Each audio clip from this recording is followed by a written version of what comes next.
Эрхэм үнд үзэгчдээ өв соёлын хөтөлбөрийн шинэхэн дугаарын эхний хэсгийг бид авдар гэсэн сэдвээр бэлтгэж та бүхэнтэйгээ санал бодлоо хуваалцаж шинэхэн мэдлэг мэдээлэл хүргэх гэж байна.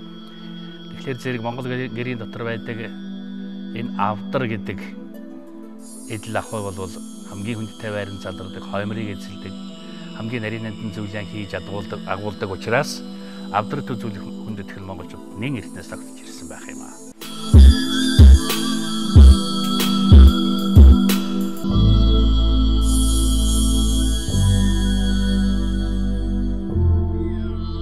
Яг энэ сэдвээр бид нэр ярилцахаар өнөөдөр нэвтрүүлэг танхимдаа Монгол Улсын боловсролын их сургуулийн дөрвөлөх урлаг технологийн сургуулийн багш Инх Тайван гөрж ирүүлээд байна. Тэгэхээр хоёулаа энэ авдрын тухай яриагаа авдар савны гарал үүслээс эхэлж яриа. Тэгээ миний яриан дотор үзэгч анзаарч байгаа бол авдар гэдэг үгнээс гадна сав гэдэг нэг үгээс ороод ирж байгаа. Энийг бол одоо доктор Инх Тайван багш тайлбарлана. За энэ сая яриагаа эхлэе да. За тэгээд авдар маань шууд үүсээгүй. Яг үхээр хүмүүс одоо хөгжлийнхээ явцад задгаа үр жимс ус ундуухын тулд байгаль дээр бэлэн байгаа эд зүйлсийг одоо ашиглаж байсан. Баларах үед тийм ээ. Тий, одоо үүний нэг тод жишээ бол одоо бид нарт одоо ч гэсэн хэрэгэлдэг малын эврээр бол одоо уг чигээл одоо мал төл ундаалж байна тийм ээ. За одоо адууны тууруу хулангийн туруу мөрөнд бол одоо арц уугуулаа гэвж яддаг бол тэр тухайд одоо ухсуух сав болж исэн юм уу? За мөн одоо самар янз бүрийн хонхорцог одоо тийм хонхор хоцтой мод янз бүрийн борхоцоо одоо юуны юм эд зүйлсийг ашиглаад уух унтлах одоо тэрийг хэлбэршүүлэх зорилгоор мөн ашиглаж ирсэн ийм баримтууд бол түгээмэл байдаг. Одоо үүний тод жишээ бол одоо манай төв музейд байгаа тэр шавар сав суулгууд за мөн одоо болтол зарим хэрэглэгдэж байгаа хүүнэгдлээс өнөө хүртэл хэрэглэгдэж байгаа маш олон сав суулга бол манайханд одоо болтол хэрэглэгдэж байгаа тийм их хэлбэрээр савнууд биш шүү дээ. Одоо мах гаргадаг твш байж байна. Тийм ээ. За тэгээд борив гэж сонин сав байна.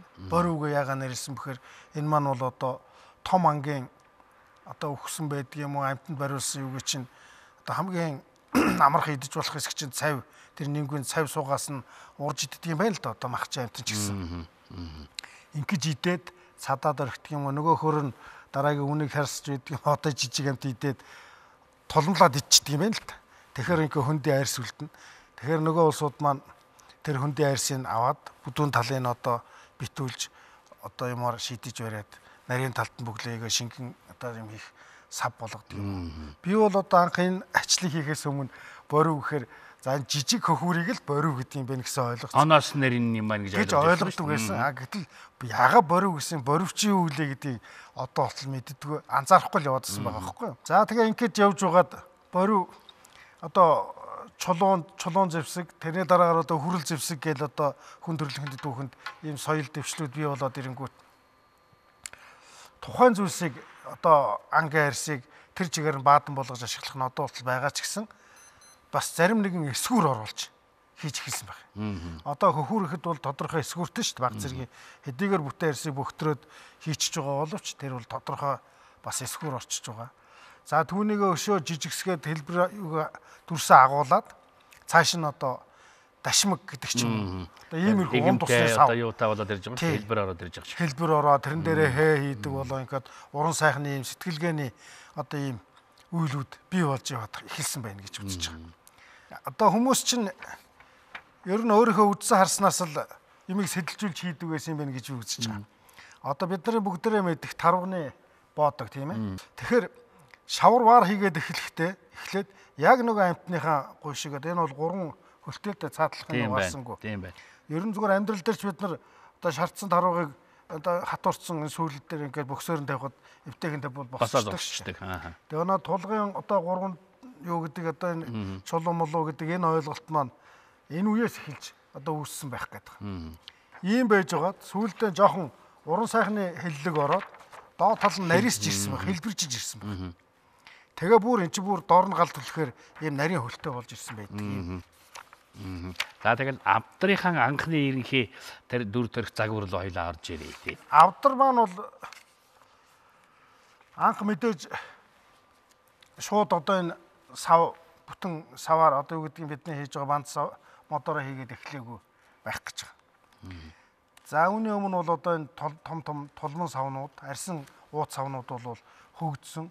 Үүний нэг тод жишээ бол одоо манай дархтууд доолт хэрэглэгдсээр байгаа одоо шарын уут тийм ээ барва гэж ярьж байна. Тэгэл барв гэдэг. Барв гэдэг. За тэгээд ялангуяа энэ хөвсгөлийн тэр ариг ураа хацуудыг хэрэгжилж шүү дээ. Цайны согтоос гинүү одоо ингээл хэрэгжилж байгаа зүйлс юунаас хамаарат маш олон одоо тийм толмон арьсан савнуудад болтол хадгалагдаад хөгжөөд хэрэглэгдсээр байж байна. За энэ маань бийжээд ирэхээр одоо хүрэл баг зэвсэгт болоод ирэхээр модыг одоо цууглах тийм ээ углуурах бөхөлгөө хийх ийм одоо явц ирсэн юм шиг байгаа. За ингээд үүнтэй нэг зэрэгцээд нэг бий болсон зүйлгүүл сүлжмэл одоо сав суулгууд их бий болсон. Дээд тал нь онгорхоо одоо бидний нэрлэдгээр орчин үеийн сакс хэлбэрийг. Тэгэхээр сүлжмэл суран байна уу? Эсвэл сүлжмэл одоо модны холд тусалдсан байна уу? Юугаар сүлж хийсэн байх вэ?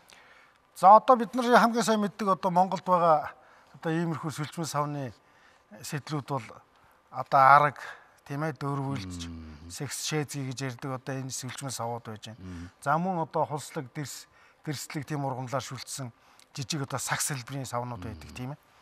Энэ бүхэн маань одоо авдар бий болох үндэс нь болсон. Нөгөө төгөр мөн одоо энэ ан ав мал ахуйгаан дагаад суран сэвэг гэж одоо хийж байсан байгаа. За сэвэг гэдэг үг орж иж энэ та хоёрын яриан дотор. За тийм. Энэ болохоор би бол үндсэндээ яг хуу цэвэлгоон тойлон тэр дээр бол тайлбар хийхдээ альва зүйлийг агуулгах авдар хэлбэрийн одоо тагтай сав маш шигүүд нэг тайлбар дээр нь болохоор маш шигүү шүлдсэн одоо ааруул цагаан хэдэ хатаах тийм жижиг авдар хэлбэрийн сав гэх маягаар тайлбар сүлжмэл авдар юм байна. Сүлжмэл авдар гэж ойлгосон. За одоо ховдын баасан хүү гэж одоо сайхан багш маань байсан. Тийм судлаач байсан. Энэ хүн маань бол жишээ нь намайг байхад манайд сураар одоо шүлдсэн ийм сав байсан. Энийг бас сэвэг гэж нэрлэж байсан. Суран сэвэг гэж байсан тэгтэгтэй гэж. Одоо би энэ бол ам мэдээш яг одоо зургийг нь олж бол би үзээгүй. За айлгэрийн зүүн талд голцоо байна да. За одоо голцоо бол бидний ойлголтоор бол одоо орчин үеэр бол одоо нөгөө хүүхдийн менежер хуу юм л да. Тийм одоо хүүхд тусгаарлаад одоо зөв. Тий. Нүүд суудлын үед настай хүнээ суулгаж болно, хүүхдээ суулгаж болно. Тэгээ тэмээн тэгнээ явцдаг. Дээр нь дээдл нонгорхоо яг авдар шиг одоо таггүй авдрал гэсэн үг. Тийм зүйл байхгүй юу? Тэгээ энэ маань бол одоо гэрийн 100% эхнэрийн одоо гэрийн эхнэрийн толгой талд байрлах бүр байрлалтай. Тэгээ одоо өөрөөсөө малад ахуйтай явахдаа хүүхдээ доктор нь хийгээ явчаад нөгөө юм идэх хугацаа нь ойртуулаа тэгээ ойрхоод ойрлж байгаа тэгэл унтдаг байсан байлгүй. Нэг тийм юм одоо саяхныг болтол байсан. Ийм сав байсан. Би үхүү гэхдээ чинь зүгээр одоо нэг 50-ийн оронд хэрэгжилж байсан элдвлээд энэ цагаан идэ ч юм уу багсаг зүйл агуулдаг сав. Тэг ингээд л одоо бидний ойлгоцсон зорио гараад ирж байгаа байхгүй тийм ээ. Тэгээд яг үндсэн утга нь бол би ч бас энэ зориултан тэр нарийн одоо зүгээр энэ авдар шиг сав гэж хөөж бол өчрийн нолоод яасан бас л мэддгүй л байсан л да бид нар. Тэгээ яг нэг юмний мөр хөөгөөд ингээ яваад бол маш сонирхолтой бас сэжмүүд гарч ирд юм байна лээ. Тэгэхээр энэ нөгөө ихнэр хүний холын авдар гэдгээс өөр биз? Өөр шал өөр юм. За ойлголоо. Одоо орчин үеийн менежер гэж ойлгох юм байна. За. Тий, одоо тэгж ойлгоо. За тэгээд авдар маань хөгжлийнхээ явцад бол за одоо тийм сакс одоо дөрвөлж хэлбэрийн ийм зүйлс байжгаад үхэг гэдэг одоо модоор хийсэн ийм хийц болж ирсэн. Энэ маань явандаа дээрээ тагтай, дээр нь одоо бурхан тахил тавьдаг ч юм уу. Иймэрхүү болж ирж байгаад суурин суугаад ирэхээр одоо бас нүүдэл судал багсан шүү дээ. Тэгэхээр таг нь нүүрэндээ болж ирсэн байна. Ялангуяа хүрээ айлууд хэрэгжилж ирсэн. Суурин суугаад одоо энэ 20 дугаар зууны сүүл хагасаад болвол нүүрэндээ тагтаа болж ирсэн. За ингэснээр бол дээр нь тавих одоо эд зүйлсийн одоо тийм нөхцөл их бүрдээд холигонгүй байрлах нөхцөл нь үрдэж байгаа. Дахин аваад байхгүй. Нүүрэндээ тагтаа юм чинь. Тэн дээр ч одоо ёстой нөгөө бурхан дахилаан тавина ном судраа өөрн тийм ээ. Ийм одоо боломж бүрдээд ирж байгаа. За ингэснээр эн чинь ерөнхий цогцоор нь харахад дээр нь их бурхан тахил одоо жаз та зураг мургаан тавиа болдог юм чинь Энэ ер нь одоогийнхаар бол шкаф босоо шүүгээ хийх боломжтой юм байна гэж. Хүнд бас буун үстэй ч одоо.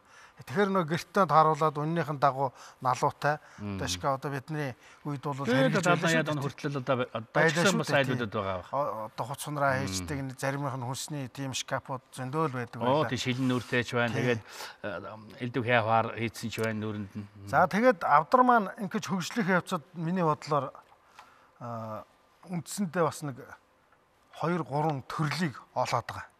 Нэг нь болохоор яг хөөр ер нь зөөлөн тийм арьсан материалаараа одоо тэр уул, хангай, мод бутанд нүүдэг тэр хөвсгөлийн тайгад амьдардаг улсууд бол илүү дөхөмтэй байсан юм билүү амьдрахт нь тийм ээ. Эвдрэл багтаа, магадгүй уян харимхаа ч юм уу тийм ээ. Мал амт өргөхгүй байдаг юм уу? Тэр талаасаа тэр арьс ширэн одоо тэр сав ингээд хөгжсөн байхад цаандаа тэгндэг ч юм уу одоо үхэр шар тэгнэ дөрийн нэвхэ тавьчихдаг гэж байгаа шүү дээ. Тэгэхэд эвдрэх хамгаалын байна л да. Тэгээ тал хайрын бүсэд буюу одоо ингээд төв алхахад энэ нутгууд ихэнх нутгаар бол одоо энэ дөрвөлж модоо авдар маань байж байна. Гэтэл одоо тэр зам бартаа саад бахтай талын бүсээр бол одоо Сүхбаатар Дорнодын нутгаар бол Чингэлэг тэрэг гээд авдарт тэрэг гэж ярих юм да одоо тийм. Авдар баярлуулсан юм тэргүүд одоо байдаг. За авдраасаа гадна бол тэр хэрэгцээ зорилцуулсан хамаарад сүйх тэрэг гэж байна. Одоо нөгөө заавар усны ган тайлуу гэж байсан. Тайлуу. За тэгээ аргалын тэрэг гэж байна. За бүр одоо нөгөө хэний нэрээр нэрлсэн гэж би түрүүн танд Мухлаа жинжин. Мухлаг тэрэг гэж. Мухлаг тэрэг. За одоо тэр тийм жижиг сүйхтэй тэрэг байна одоо. Гэх мэтэр маш олон хэрэглээс хамаар ийм төрөл юу болцсон одоо тэр тал нутгаар ийм болж хөгжсөн байна. Гэх мэтэр одоо ийм сонирхолтой хэлбэрүүдийг бий болгосон байна. Хэдийн салбараар хөгжиж байна. Тэр одоо альва засгийн үед чинь одоо сайн муу юм хийдэг хүн гэж байх. Тэрийг шийдэхин тулд нүүдлийн шорон гэж болно одоо мүглэн гэж биш үү? Бид нар киноноос хардаг нэг хүний нүүр харах нүхтэй хоол моол авч өгөхөр нүхтэй одоо ийм одоо нэг хүн сунаа тавьчих болдог байсан юм уу? Одоо хамгийн дод жишээ нөгөө балтыг хийчдэг нөгөө тий. Одоо тэр кинон дээр гарч байна уу гэдэг. Тэрэн шиг одоо тэр чинь мөн л ахугаас нь төрөгдсөн ахуйдаа яасан юм авдран шорон гэж болох юм зүйл байж байна. За мөн дарахчуулын дунд бол бас байдаг авдран хөөрг гэж бий. За одоо жижиг толгой хөргийг бодох юм бол авдран хөрг бол нэг гიშгээл бөө нэгсэг удаа л үлээгээл байж тэр чинь бол.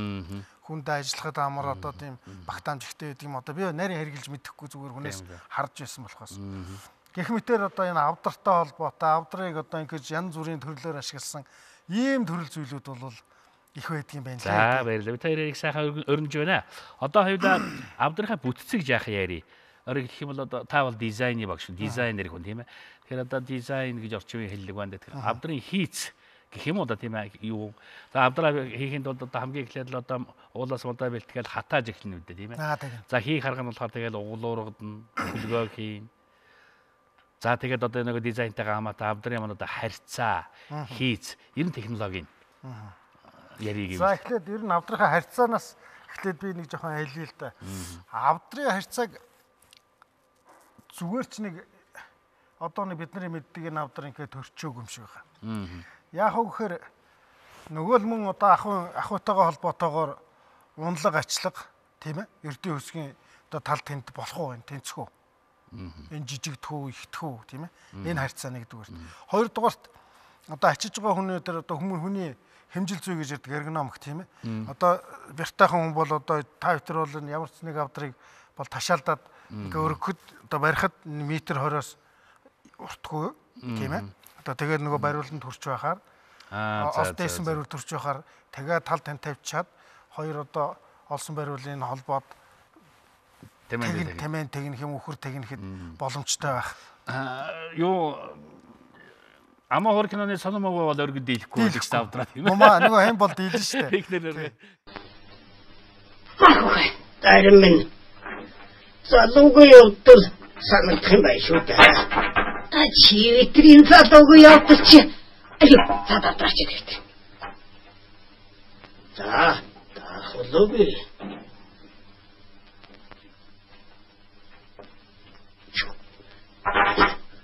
Самбаа чи яач хөө. Тэгэхгүй л байна шүү. Хүй үзэх гэж байгаа чи юу зүттэй блэ? Хашаа. Алло.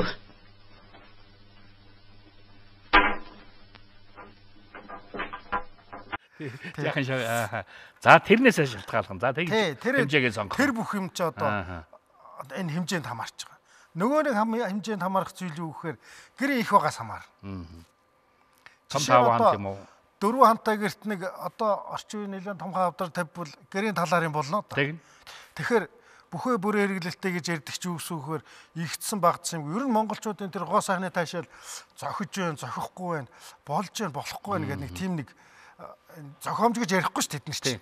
Тийм ээ. Ямиг хараад хөөхөн зохиж байна штэ аштайхан байна гэд нэг тэр харьцаатай холбоотой. Жишээ нь одоо 4 хантай гэрэх гэхэд бол харьцангуй бага хэмжээтэй.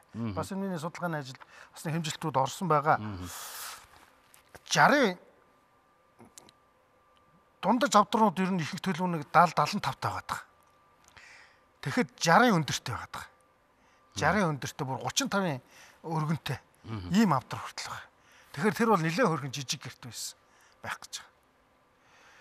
Их 8 хантын хоомор нэг жишин шатайс юм тавьж байж болохгүй. Нэг хүүхдийн тоглоом шиг нь тавьчихвал бас болохгүй.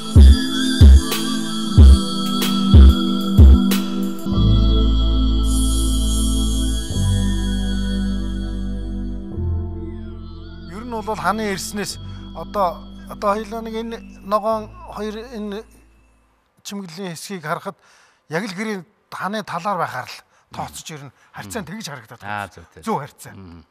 Тэгээд би бас энэ дээр нөгөө Европын орчин үеийн алтан огтлын хуультай манай навдрын харьцаа зохист харьцаа ер нь яаж зохицдгийг гэдгийг бас ингээд тэр харьцааны огтлуудыг хийж үзсэн. Тэгэхээр их сони юм гард юм байна лээ. Тэн дээр яах вэ гэхээр одоо энэ цагаанаар зурагдсан хэсэг бол нөгөө алтан огтл маань. За. Тэгэхэд манайхных өндрөөшөө одоо 5-1-ээр нэг бол өргөөшөө 5-1-ээр илүү байгаад байгаа. Тэгэхээр энэ монгол хүний бас нэг юуны ухаан байна. Тэр онцлог гэх юм уу? Тэр зохиж зохихгүй байх гэдэг тэр бидний нэг таашаал юм байгаад байгаа шиг. Ер нь бид нар яг чулуун зэвсгүй, хүрэл зэвсгүй гээл яриад байна. Хүн төрөлхтний дүүхэнд модон зэвсгийн үеч одоо модон үе гэж лав байсан гэж би боддог. Ягаад тэгэхээр өөрөө энэ маань байсан үе байсан. Одоо бүхэл ахуй хэрэглээнд хамгийн гарын дор одоо эдэлж хэрэглэгдэх хялбар боловсруулж болох энэ материал бол одоо хүн төрөлхтөнд бол маш их үр гүйцэтгсэн гэж би боддог. Өнөөдөр бол одоо жишээ нь хэзээ нэгэн цагт бид нар хэдэн мянганы дараа байхгүй болоод би юм ухвал энэ хуумцрын үе гэж байж гэж ярих байх гэж боддог юм гоо шүү дээ. Гэхдээ энэ одоо ийм хиймэл материал энэ тэр ийм их юм гээл одоо энэ ундааны самав гарах байхтай гэж инээд төрдөг байхгүй юу. Тэгээ энэ их удаж таарна энэ хадгалагдана. Тэгэхээр энэ мөл модноос илүү настайтай гэж би боддог байхгүй юу. Тэгээд модон дээр бол яах вэ гэхээр энэ углуургууд болохоор одоо би бүгдээрийнх нь мэддэг л углуургыг одоо яая л та. Танд тэгэхэд энэ бол зүгээр сам углуурга гэж ярьдаг. За ингээ хоёр тийш нь дэлбэлгээд ингээ хийснийг дамар углуурга гэж ярьдаг. За энэ маань зүгээр ингээ хөндлөнгөөс нь харахад бол ингээ л углуурга нөгөө талаас нь харах юм бол энэ нөгөө алхаа хийний маань бүтцүүд харагдаад байгаа. За нүүрээс нь харсан ч гэсэн тийм байна. Жохон хийсвэр сэтгэлгээтэй хүн бол ингээ хөөгөөл харахаар энэ алхаа хий маань үүсээд байгаа. Энээс үүсэлтэйгээр би бол одоо ер нь энэ углуурга гудрагнууд гудраг гэж нэг банцны дагуух одоо холбоосууд байна шүү дээ. Эднэрээс бас хээ үүсч болох нь яах нь гэж хөөгөөд үзэхээр маш сонин гоё гаргалгаанууд гарч ирж байгаа байхгүй юу. Тэгэхээр нөгөө алхан хээч, нөгөө одоо үүлэн хээч юм уу. Тэгээ энэ хээнүүдийн маань бүтэц нөгөө бидний зүн бэлэгдэл гэж ярьдаг тухайн хээний бэлэгдэл юу вэ гэхээр алхаа хээчин бол одоо бат бөх одоо халдшгүй бүх батын бэлэгдэлч гэдэг юм уу. Өөрөө эн чинь нөгөө ингээ хийчихээр бүх бат гэдэг утгаараа нөгөө талаараа хүрээнд байдаг гэдэг утгаараа тэгээд хамгаалтын гэдэг ийм ойлголтоор манайхан бол одоо алхам хийг бол алдчихгүй дархан гэсэн утгаар ер нь хэрэгэлдэг л дээ.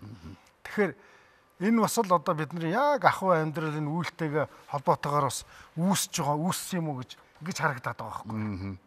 Одоо ингээд энэ одоо энэ углуургнууд нь бодож онгоцсны дараа ч юм уу он удаан жилийн хугацаанд ингээд хэр тогтооч гэдэг юм уу өнгөр тогтоод нөгөө алхан хээний чинь жинхэнэ дүрс гараад ирнэ. Тэгэхээр дээрээс нь одоо бодож жинхэнэ алхан хээгийг хийгээд энэ хээ ингэж үүссэн байж болох юм а гэсэн тийм таны дэвшүүлж байгаа санаа ядаа. Би бол яг зүгээр энэ модны дагуух юу бол одоо хэр тоос авахтаа баг шүү дээ. Хөндлөн огтл буюу тэр ширхтээ хэсгүүд бол бид нар амьдрал дээр мэднэ тоос болоод одоо бараан болоод харагдаж байдаг шүү дээ. Ис тоос гэдэг тийм монголчууд. Тий. Тэр утгаараа энэ бол хааштай л ер нь тийм хээлэг дүрс үүсгээд байгаа. Тэгвэл ер нь яг хүндрэлтний түүхэнд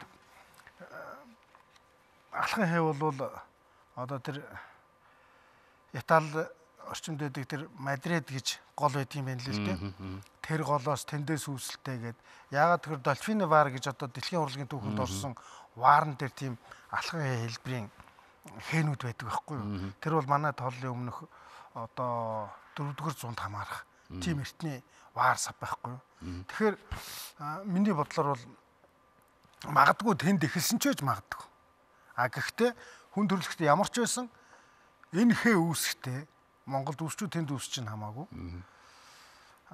Сэдэлцсэн сэдэл нь бол энэ автар савыг хийж угал ургацсан дээрээс хээг үүсгэсэн. Сэдэлж ийм нөхцөл үүссэн болов гэж би боддог. Манай хүннүүчүүдийн ноён уулын ширдэг бушны ширдэгний хэсэг байгаа юм л да. Энэний хүрээ хэмжээр хэнд дандаа угал гударгыг ашигласан ийм сонин төрс байдаг. Авдар тоноглох бол мөн л одоо ахуйтайгаа холбоотойгоор одоо ихтэл ердөө өсгөр явна гэдэг чинь тэр тэмээж ердөөсгийн тэр алхаа ширгэнд яаж бөх байхгүй гэдэг асуудал тавьж байна. Тэгэхээр энэ дамар олон сам угал ургаад хийгдгээс гадна үдээрлэх гэж нэг үйл байдаг одоо тийм ээ. Одоо манай говийнханд бол тэмээний ширээр үдээрлсэн авдрууд бол одоо айл болгончихгүй байдаг. Одоо болол. Тэгэхээр тэмээний үдээр маань бус малынхаа арьсыг бодох юм бол чийг маш удаан авдаг. Аваад татсан хойноо ямар ч суналтгүйгээр татдаг. Ийм өвөрмөц одоо арьс байна л да. Тэгээд тэмээний юуг нэг 4 хуруу өргөн зүсээд булангийн бариад тэгээд нарийн үдээрээр үдээвчдэг. Мөн одоо ширлэх гэж асуудал байна. Чинэлэг гэх усуд одоо говийн догшин ноён хотог Данзаа хариуцаагийн тэр юм хатгалж байсан авдрууд бол нэлээд нь бол ширэлцсэн авдрууд.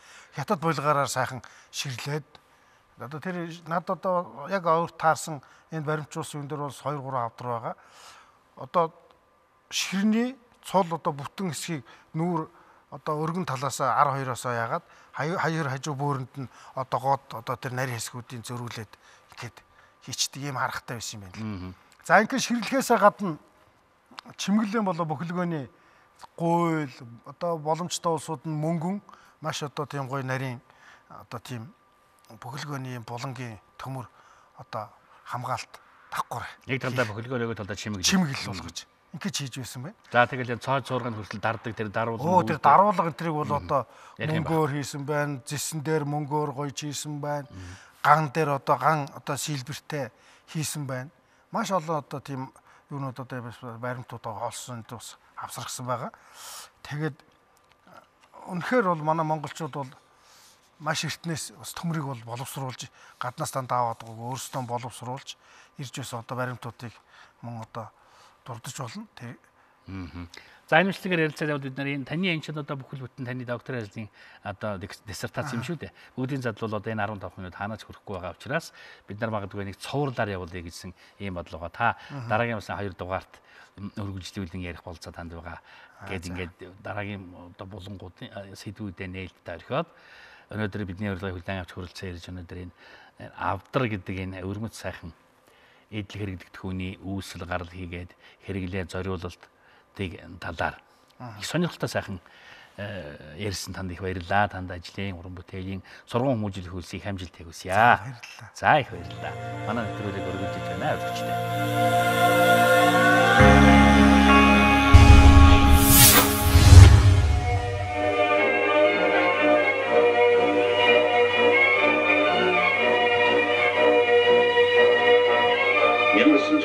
нэгдүгээр сарын 2-нд Монгол орны хятадын ганц зэрэг эзлэн Монголын өөртөө засахыг устгасан боловч улс үндэсийн харийн төлөвлөлтөөс чөлөөлөн ард түмэндээ ирэх чөлөө олгох гэсэн хувьсгал хүчин Монгол оронд ардын хувьсгалыг мандуулан 1921 оны 7 дугаар сарын 11-нд нийслэл хүрээнд ардын засгийг тунхаглалаа.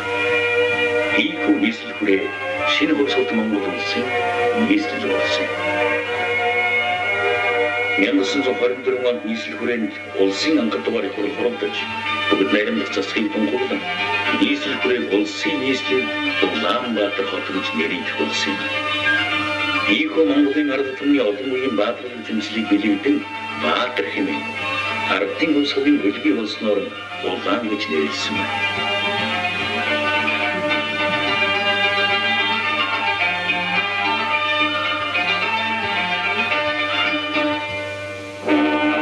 Огтын хүрээ бүгд найрамдах Монгол ард улсын нийслэл болж шинэ Монгол улсын улс төр эдийн засаг соёл шинжлэх ухааны төв хувьсгалт Монгол орны зүрхэн юм.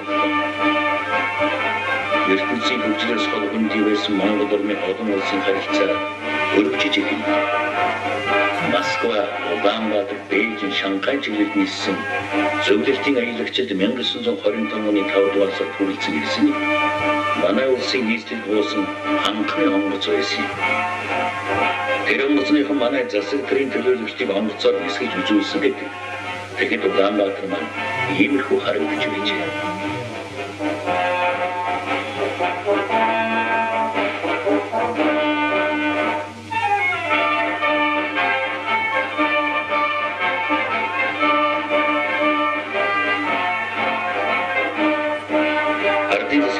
Хуучныг сэлбэн засах, удамж талбайг цэвэрлэх зэрэг нийслэл хотон зохицуулах ажлыг анхны жилдээс эхэллээ. 1926 оноос засгийн хөтлийн тогтоолоор барилгын хөсөл байгуулснаа Улаанбаатарт зохицуулах ажил эхэлсэн. Хинтийн орон модвэлтэн туулгалаар сал болгон авчирч шинэ гэр байшин барьж эхэллээ.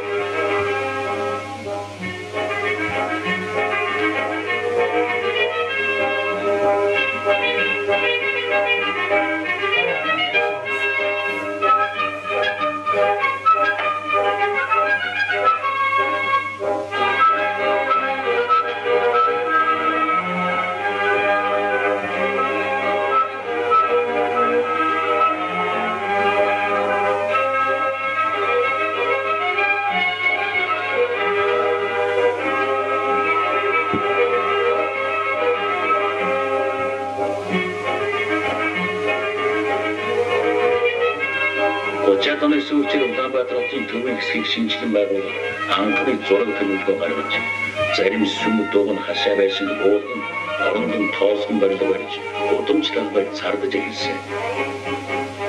Улаанбаатарт засгийн газрын байшин, аж үйлдвэрийн комбинат, төв цэглэн станц, ардын цэнгэлд хүрээлэн зэрэг манай улсын аж үйлдвэр соёлын анхны байгууллагууд баригдлаа.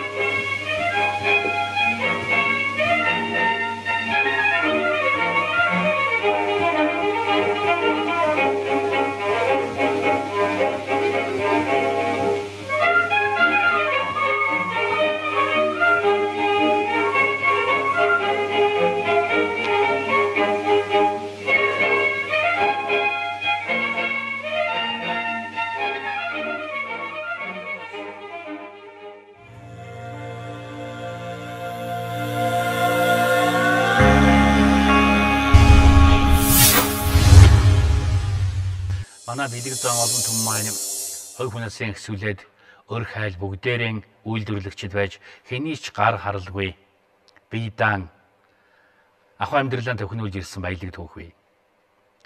Энэ нэгэн тод жишээ нь одоо энгийн нэг авдар самнаас хэсүүлээд бүр нэг чадаа сараагүй оёдлын машины хүртэл бүтээсэн уран дарахны бүтээл Сүхбаатар аймгийн музейд байдгийг үзэж та хүн ихэнх нь мэдэх байхаа. Тэгвэл өнөөдөр ахуйн хэрэглээний аяр сав домбот тэргүүтний тухайг сонирхолтой сайхан сурвалжлагыг манай явуулгын групп Говьалтай аймгаас бэлтгэж ирсэн сурвалжлагыг та бүхэндээ төлөвлөх гэж байна.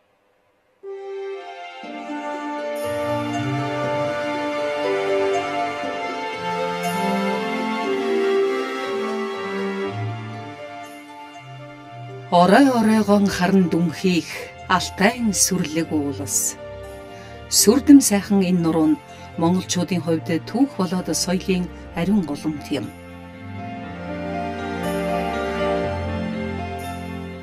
Нүүдэлчдийн дахин давтагдашгүй асар их соёлын голомтын хувьд дэлхийн хаанч байхгүй өвөрмөц амьдрал ахуйн хэв маяг тэнд оршно. Нүүдэлчдийн өдөр тутмын эрхлэж байгаа амьдралыг өнгөц ажихад эгэл бориглын туйл гэмээр санагдах. Гэхдээ тэдний энэхүү амьдралын хэв маягийг гүнзгийрүүлэн сайдар нэгтлээс үнэндээ олон мянганы туршид хуримтлуулсан амьдрах ухаан туршлага гэж хэлмээр. Нэг ёсондоо энд үнхэлцэг дотор үхрийн мах багтаах жинхэнэ Монгол ухаан бий. Гойволтой аймгийн орон нутгийг судлах музейд байх энгийн болох хийцтэй модон талхи, тэрэгний бул, цацал, айраг сүүний халбоо зэргээс үүнийг тодхон ажиглаж болно. Энгийн нэгэн сүү айрагны халбыг модоор хийсэн учир нь сүү ээдүүлдэггүй чанарыг эртнээс мэдсэн өвүүдийн ухаан юм. Орон нутаг судлах музейн гар урлалын танхимд байгаа эдгээр идүүлгийн зүйлүүд нь бол монголчуудын ахуйн амьдралдаа өдөр тутмын хэрэгжилж байсан идүүлгийн зүйлүүд байна. За эндгээрээс нь бол энэ модон идэллүүдээ улам удаан ашиглахын тулд мөн амтны яс зэргийг ашиглаж ингэж ивэр буул зэргийг хийдэг байсан байна. За энэ нь бол манай орон нутагт бол мод ховор мөн модон идэл маань амархан илэгдэгтэй холбоотойгоор ясан урлал монголчуудын ахуйн амьдралтай яг дуйлтай холбоотойгоор хөгжиж ингэж өдөр тутмын амьдралын идүүлгийн зүйл нь хэрэглээний идүүлгийн зүйл нь бол гар урлалын бүтээл болж ингэж хөгжиж ирсэн байна. Эсгийний модон чих. За энийг бол мөн ивэр чих гэж ингэж аргалын иврээр ингэж хийсэн байгаа. За энэ хэсгээр нь бол эргэх буул нь бол ингэж энэ хэсэгтээ ягаад энүүгээр бол мориноос ингэж олсоор татаж ингэж чирдэг. За энэ ивэр бол мөн адил яг энэ хэмжээтэй бол их тохирч ингэж өгч байгаа. За энэ айргийн ивэр утгуур байна. Мөн аргалын иврийг ингэж гадна талын хэсгийг нь бол зүлгэж хийсэн мөн бариулын иврээр хийгээд толгойн хэсэгт нь бол морийг ингэж сэлбэрлэж өгсөн байгаагаар онцлогтой. Энэ бол хэдрэг байна. Мөн бог малын арьс илдэх зориулалттай. За энэ талхины дээд хэсэг нь бол арьс илдэхэд модон хэсэг нь амархан илэгддэг учраас ингэж янгирийн иврийг ингэж хадаж тогтоож өгснөөр их онцлогтой ийм болгосон байна. За тэгээд монголчуудын өдөр тутмын ахуйн амьдралдаа хэрэгжилж байдаг идүүлгийн зүйл нь бол гар урлалдаа ингэж шингэж өгсөн байдгаараа монголчууд маань онцлогтой байдаг. За тэгээд эдгээр зүйлүүдийг бол тухайн орон нутаг судлах музей маань өөр хоочдоо бол сурталчлан таниулж боловсрал танин мэдхүй ажилдаа байнга ашиглаж байдаг. Олон мянганы туршид монголчууд бид өрх бүр үйлдвэрлэгч хэмээн өдгөө сонин хэвлэлээр үлэг болтол давтдаг тэр зүйлийг эртнээс нааш хэрэгжүүлж байсан нь энэ үзмрүүдээс тодхон харагдана. Тэд дээл хувцас, орон гэр, ахуйн болоод соёлын бүхий л эд хэрэглэх түүнээ гарын дорох материал ашиглан өөрсдийн хэрэгцээг хангаж байжээ. Мэдээж нүүдэлчдийн амьдралд хитрхи хэнцэр, үнэтэй эд зүйлс нь нүүж суухад дараа болох учраас тухайн эдэллийнхээ нүүдэл суудал хийхэд эвдрэлгүй бүх бат байдлыг ихээхэн чухалчлан үздэг байжээ. Тиймдээ ч аливаа эд зүйлсээ хийхдээ өөрийн нутгийн онцлогт тааруулан эдэлгээ бүх бат чанарыг сайжруулахын тулд гарын дорх олон материал ашиглаж байжээ. Үүний тодхон жишээ нь янгирийн иврээр хийсэн сүүний халбага, янгирийн иврээр эмчсэн модон талхи. Алтай нутаг ой модоор тиймч баялаг бус учир энэ нутагт элбэг байх янгирийн иврээр олон идэл хийсэн байдаг. За музейн үзмэр үзүүлэлт байгаа модон идэллүүдээс үзэхэд бол за энэ модон дэвш байна. За энэ бол хоёр талын шанааг нь бол зузаан нөгөө эсрэг талын хоёр шанааг нь бол нингүн модоор хийсэн мах гаргах зориулттай ийм модон дэвш байна. За энд бол тарганы модон халбагнууд болон модон шанаг байна. За энийг хийхдээ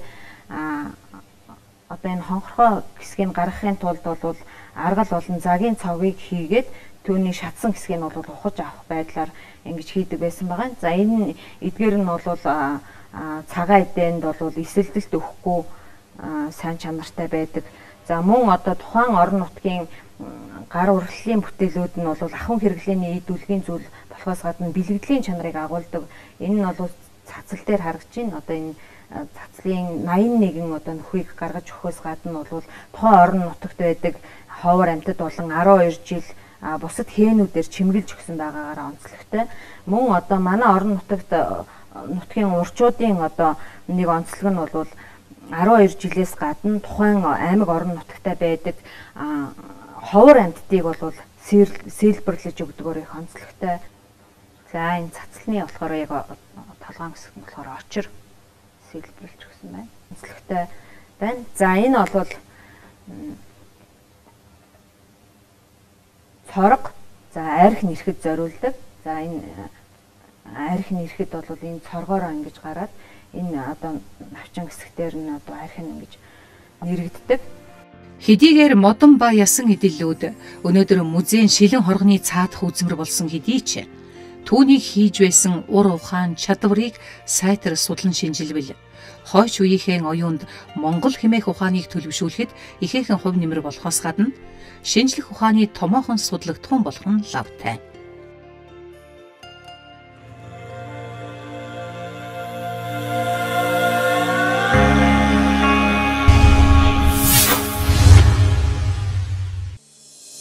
Бид 5 хошуу эрдэнэт мал сүргийнхээ арьс шир унгас ноосоор төрөлбөрийн бүтээгдэхүүн гэр ахуйн хэрэгцээний зүйлс увц хэрэглэн оёж шидэж дулаан тогтой аж төрж ирсэн улс. Тэрний нэг жишээ нь сууд эрдэнэ хонин сүргийн ноосоор бид юу хийж бас хаана гайхуулж ирсэн өөх түүх саяхных. Хонин ноосын эдлэл бол одоогийн нэлээд сүржин хэлээр хэлэх юм бол стратегийн ач холбогдолтой чухал бүтээгдэхүүн л дээ.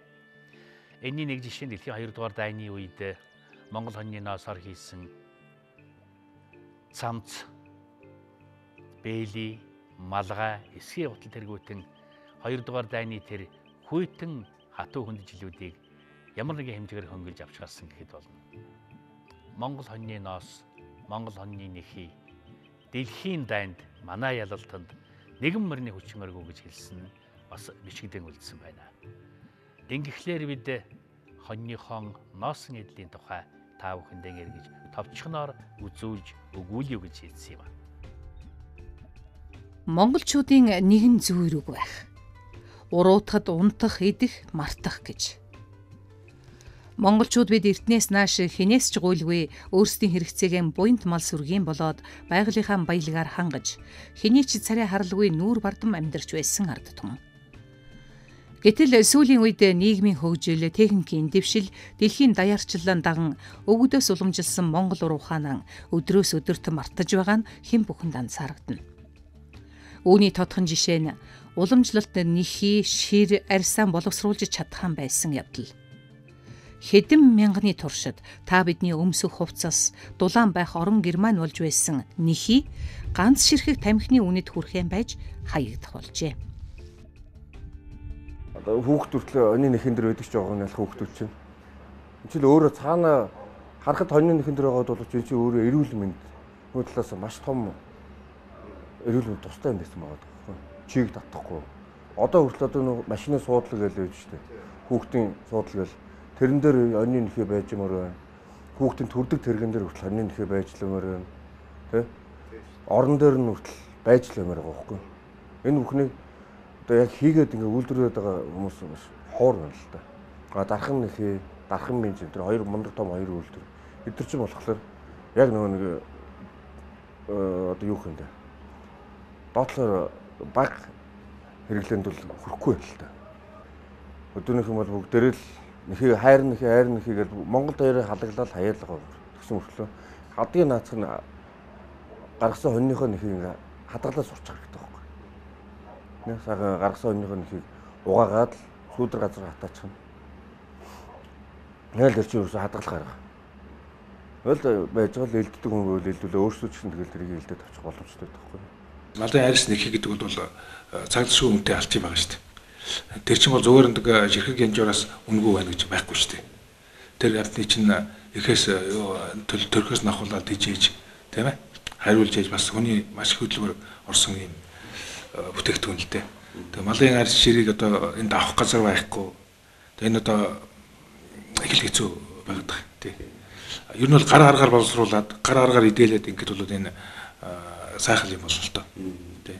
ганцхан одоо дээл ховц идэлтгүнч биш. Урлагийн бүтээл хүртэл хийж болдог.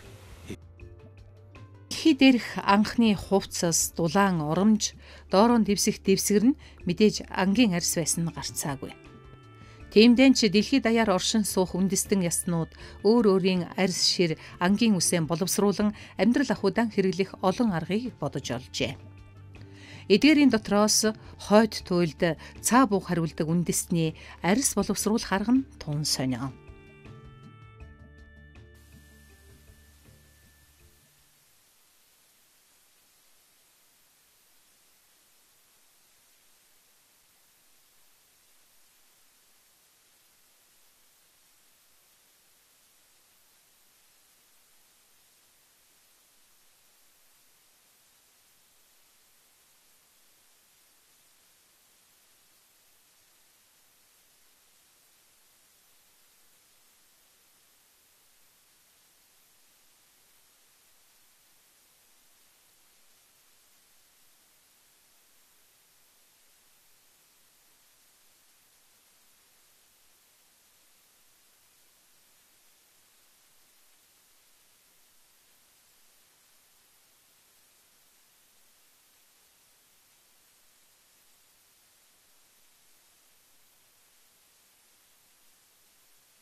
Ялангуяа Монгол үндэсний хувьд бол арьс шир гэдэг бол амин чухал хэрэгцээ зүйлс.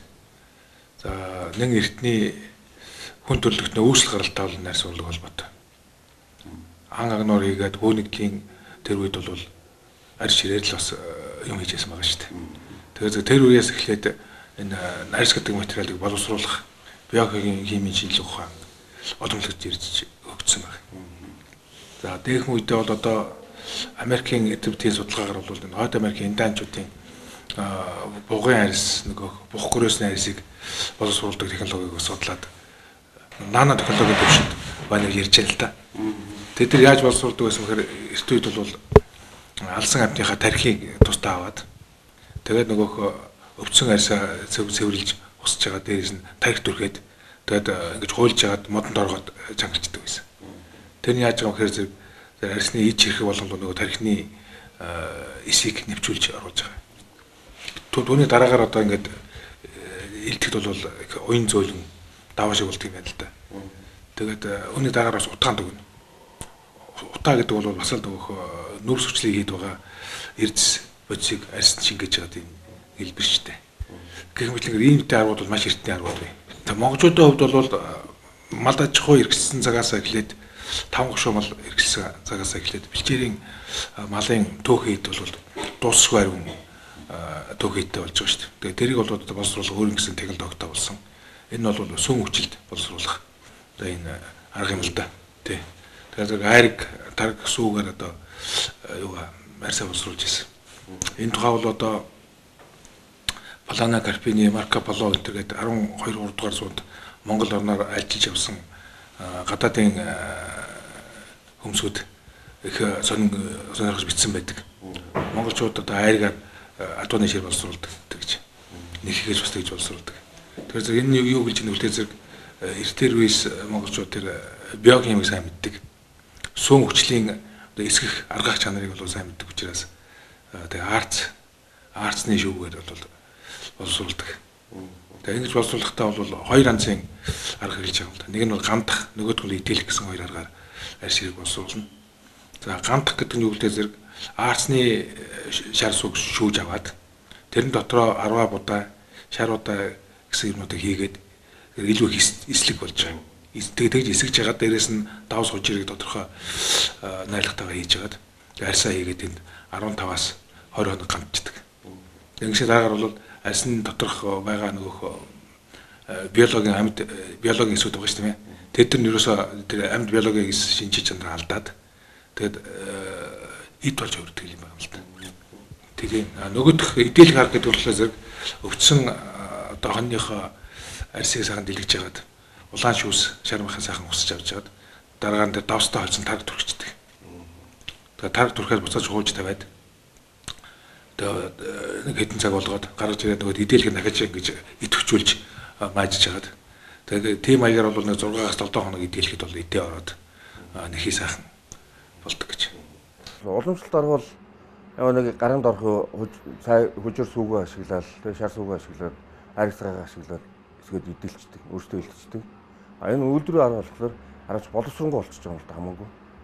Энэ үйлдвэрийн аргаар хэлсэн нэхээ нэгдүгээр усчийг даадаг даацна сайжирч байна. Яаж норсон яаж чиг авсан гэсэн илгээ хуучин хэвэн байдалтай болдог. Манай уламжлалт арга болохоор нэг жоохон хатуурдаг тийм талтай л да. Монгол хоньны нэхий, малын арьсны үн цэнийн талаар та бүхэндээ багахан жишээ сонирхуулъя. Дэлхийн 2 дугаар дайны үед Монгол хоньны нэхий, буу зэвсэг, хоол унднаас дутхааргүй ач холбогдол бүхий стратегийн чухал бүтээгдэхүүн байсан тухай хөтлөгч өгүүлсэн болохоор дахин нурших хэрэг юм. Оросын хүйтэн өвөл Германы цэргүүд даарч хурч осгож байхад харин Монголоос ирсэн нэхий дээл өмссөн улаан армийн цэргүүд жинхэнэ давуу талыг олж байлаа. Наадмын дараа нэг хайчны 90 арилаад ингэж ярьдаг шүү дээ. Энэ хайчны дараа яг тэр тэгээ нэг 8 сарын дунд хүртэл юм. Тэр нэхэл одоо хамгийн тохиромжтой нөх юм л да. Яг юм. Ямар ч учраас нэхийний ноос нь урт ургаад ирэхлээр очт. Үзүр нэсгийрээд яг энэ үйлдвэрийн боловсруулалт нь хүндрэлтэй болчихдог. Тэрнээс яг тэр 7 сар яг хайчны 90 арилсан хэсэг юм бол ноос нэхий бол тийм. Хоргоны арьс бол хоргоны арьсан дээр ч одоо зах дээр сая 500 мянга. Үзүүрсгэн дээр ч 500-600 мянган төгрөг тогш юм. Нэг дийлэнд хичнээн тухай хичнээн ороод ярьсан. За хоргоны арьс за 5 жижигээс шалтгаалаад 40-с 60 орчим орно. Үзүүрсгэн дээр үзүүрсгэн арьс бол нэг 6 том битэн хүнд бол 7-8. Арьсныгаа том жижигээс шалтгаалал боловсруулаад хэлдэг гаргацсан нэхийг манай хөдөөндхөн өнөөдөр ягаад шалбуу хэрэглээд байгаа юм тийм үү? Ягаад хиймэл ус хэрэглээд байгаа? Энэ нэлцэн нэхий байхгүй учраас тэр хэрэглээд байгаа шүү дээ. Тэгээд дээрэс нь өөртөө хэлдэхгүй. Энийг ба шүү дээ. Энийг өөрөөсөө тодорхой шүү дээ. Өнөөдөр тэгээ хөдөө би бас нэг аюу онцгой харагддаг юм хэл.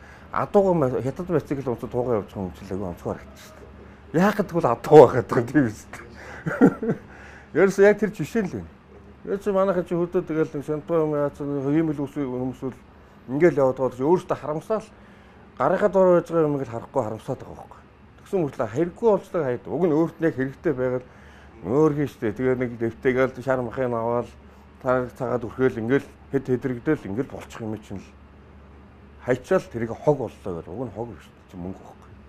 За энд одоо ингээд хуучныхаа уламжлалыг алдсан адж байгаа гэж инжилтэй. Одоо нэхий идэлдэг нэхий илддэг хүмүүсд улам бүр зөөрч штт. Тэгээд яаж илдэх вэ, яаж талхих вэ тэр юмнууд одоо байхгүй болоод. Тэгээд бид чинь дандаа нэг бэлгийн юм гараараа сурцсан. Социализмын үед. Тэгээд гай байхгүй. Тэгээд үндэснийхээ урлаг соёл, үндсэн ад түмний одоо уламжлуулж ирсэн үнэтэй сайтай болгоныг дандаа бид нэр үгүй хийж штт. Одоо жишээ нь нарийн суулгахаар бол хоцрогдсон юм. Одоо ашиггүй байна тийм ээ. Үйлдвэр 7000 малын арьсыг нэг дор боловсруулдаг том одоо үйлдвэр барьна гэдэг нэг хэсэг. Тэгээ барьсан. Тэгээ уулын тэр ч одоо 90-ад оны үеийг хүртэл ажиллаж байсан л да. Тэгээ сүүлдээ дампуураад одоо ингээд юу ч боллоо шүү дээ. Өнөөдөр монголчуудын хувьд тун эмзэглэмээр зүйл нь арьс ширээн боловсруулан амьдрал ахуйдаан хэрэглэх уламжлалт арга мартагдах төгссөн явдал. Хөдөө хятад мотоциклоор адуу малан хариулан синтетик мяндсан утсаар адуу малынхаа уяа жолоог хийх болсон нь тун харамсмаар. Хэдий дэлхийн нийтийн даяаршил техник технологийн ололтыг амьдрал ахуйдаан хэрэглэх нь зүүн хэрэг боловч уламжлалт Монгол арга ухаанаа түүнтэй хослуулж чадвал бид нүүдэлчин Монгол гэсэн нэрийг авч үлдэж чадах билээ.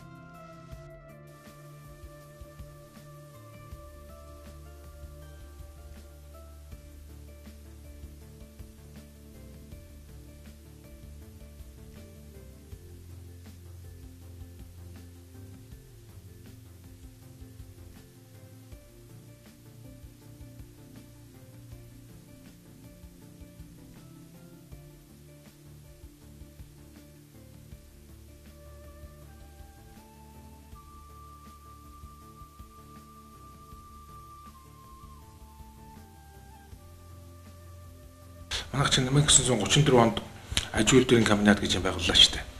Тэр үеийн Оросоос одоо нэг арьсаар боловсруулдаг одоо тийм машин технологиудыг авчираад тэгээд 37 оноос бол үйлдвэрлэлийн аргаар савих боловсруулах. Тэгээд хотын хөгшөр тийм үү. Нэг хэсэгч одоо 70-аад он 60-аад оны үед ч нэг цагаан олтой гуддаг гэдэг байсан заагүй бол. Тэр чинь дандаа Яманы шиврээд тэг өхрийн ширээ хэрэл хийжсэн юм.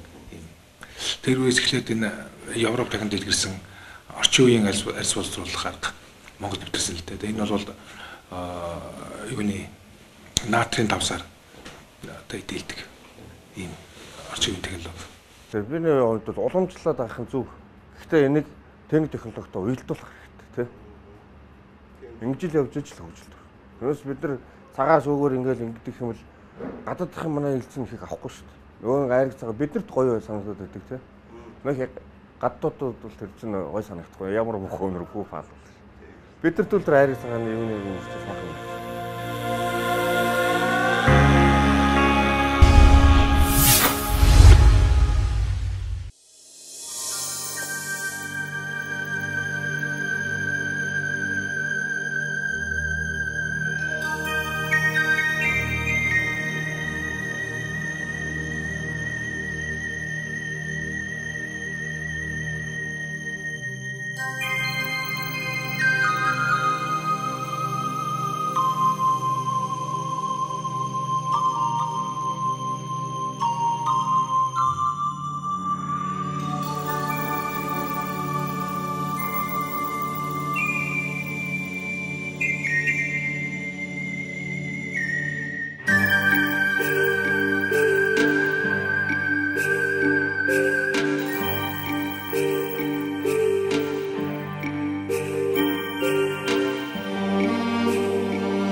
Монгол өв сая хөтөлбөрийн энэхэн дугаар жаргаж байна үзэгчдээ. Монгол авдрын хээний онцлог, монголчууд авдрыг зохион бүтээсэн түүх, шоно гэдэг тэнгэрлэг амьтны тухай, монголчуудын үзэл онол тэргүүтэн олон сайхан зүйлсийг та олондоо хөргөснийхэн ашиг төгсгөл би нэгэн зүйлийг их омойтон бодмоор санагдлаа. Америкийн нэгдсэн улсын ерөнхийлөгч Рональд Рейган нэгэнтэй урд хөршид ажиллаад цагаан хэрмэн дээр гарч илдээ. Тэгээд ийм аваагайхан шиг бүтээсэн ард түмэн авгаыг түүх соёлтой байлгүй ч яахтай гэж хэлсэн байдаг. Тэгвэл түүнээс хойш 20-30 жилийн дараа Баабар тэр цагаан хэрмийг бүтээлгэхэд хүрсэн ард түмэн тэрнээс дутуугүй түүх соёлтой байна гэж хэлсэн шүү дээ. Тийм ээ. Би энэ үгэнд 3 цаг 1 ацэг орхиод эрхэм хүнд төлөвчид та бүгдийн бодох, тунгаах, ухаарах сэтгэлгээнд найдан үлдээе. Манай нэвтрүүлгийн дараагийн дугаар хүртэл түр баярлалаа үзэгчдээ.